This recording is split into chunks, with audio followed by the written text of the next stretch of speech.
പുതിയൊരു വീഡിയോയിലേക്ക് എല്ലാവർക്കും സ്വാഗതം. ഇന്ന് കടയിൽ നിന്ന് പൊടിപ്പ് മേടിക്കാതെ വീട്ടിൽ എങ്ങനെയാണ് പൊടിപ്പ് ഉണ്ടാക്കാൻ നോക്കാം. അതിനായിട്ട് ഒരു ചട്ടി ചൂടായിട്ടുണ്ട്. നമുക്കിതിലേക്ക് എത്ര ഉപ്പ് വേണം, പൊടിയായിട്ടുള്ള ഉപ്പ് വേണമെന്ന് വെച്ചാൽ അത് ഇട്ട് കൊടുക്കാം. ബാക്കിയുള്ളത് കല്ലുപ്പിടുന്ന പാത്രത്തിൽ കണ്ട് ഇട്ട് കൊടുക്കാം കേട്ടോ.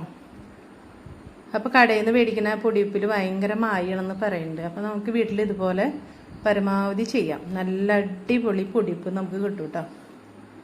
നല്ലോണം ചൂടാക്കി കുറച്ച് വെള്ളമയം ഒന്ന് വറ്റിച്ചെടുത്തതിന് ശേഷം ചൂടാറിയതിന് ശേഷം മിക്സിയുടെ ജാറിലിട്ട് പൊടിക്കാം. ഇനി ഇത് പൊടിച്ചെടുക്കുമ്പോൾ നല്ല പുറത്തുനിന്ന് മേടിക്കുന്ന ഉപ്പിൻ്റെ അതേ രൂപത്തിൽ പൂഴി നമ്മൾ ഈ മണലൊക്കെ വാരിയിടില്ലേ അതുപോലെ ഉപ്പ് കിട്ടും കേട്ടോ. കണ്ടോ, നല്ല ഉപ്പായിട്ടുണ്ട്. അപ്പോൾ നിങ്ങൾ പൊടിപ്പൊക്കെ പുറത്തുനിന്ന് മേടിക്കാതെ വീട്ടിൽ ഇതുപോലെ ചെയ്ത് വയ്ക്കുക. ഇനി ഞങ്ങളുടെ വീഡിയോയിലൊന്നും മ്യൂസിക് ഉണ്ടാവില്ല കേട്ടോ. മ്യൂസിക്കിനൊക്കെ കോപ്പിറൈറ്റ് കിട്ടിയിട്ടായിരിക്കുന്നത്. മ്യൂസിക് ഉണ്ടായാൽ നല്ലതായിരുന്നു. നമ്മളെ ചെറിയ ചെറിയ തെറ്റുകളൊക്കെ അതോടുകൂടി പോയേനെ, അറിയില്ലായിരുന്നു. ഇതിപ്പോൾ നമ്മൾ അത്രയും ശ്രദ്ധിക്കണം. അടുത്തത് ഉണ്ടല്ലോ, കുറേ ദിവസമായിട്ട് ആഗ്രഹിക്കുന്ന ഒരു ചിരട്ടയിൽ ചായ വെച്ച് കുടിക്കണം. ഇന്നാണ് ഞാനത് ചെയ്തത്. അപ്പോൾ അതിനായിട്ട് ചിരട്ട ഗ്യാസിൻ്റെ മേലെ വെച്ച് കത്തിച്ചിട്ട് കുറച്ച് പാലും വെള്ളമൊക്കെ ഒഴിച്ചിട്ടുണ്ട് കേട്ടോ.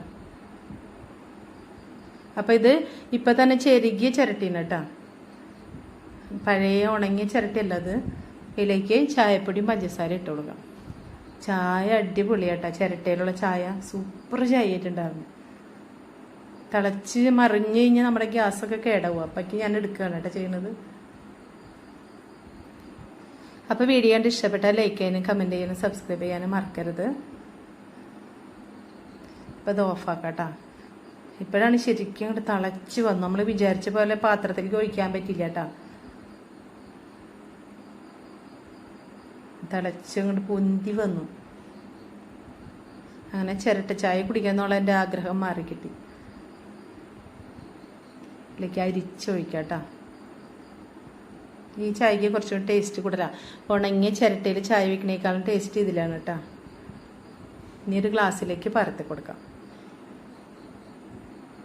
വല്ലപ്പോഴൊക്കെ ഇങ്ങനെയൊക്കെ ചെയ്ത് കുടിക്കണ്ടേ അല്ലേ, അപ്പോഴല്ലേ നല്ല ഒരു സുഖമൊക്കെ ഉണ്ടാവുള്ളൂ. പിന്നെ അടുത്തതൊരു ടിപ്പാണ് കേട്ടോ കാണിക്കുന്നത്.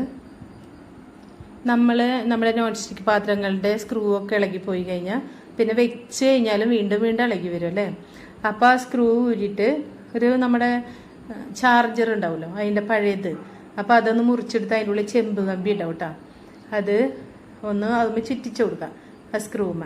എന്നിട്ട് ടൈറ്റായിട്ട് ഇങ്ങോട്ട് വെച്ച് കൊടുത്തു കഴിഞ്ഞാൽ സ്ക്രൂ ഡ്രൈവർ ഇട്ടിട്ട് ടൈറ്റായിട്ട് വെച്ച് കൊടുത്തു കഴിഞ്ഞാൽ പിന്നെ ഒട്ടും ഇളകി വരില്ല കേട്ടോ. ഞാൻ അതുപോലെ ചെയ്താണ് ഇത് കണ്ടോ. നല്ലോണം ചുറ്റിച്ചു കൊടുത്ത് കറക്റ്റാക്കിയാൽ പിന്നെ വരില്ല കേട്ടോ.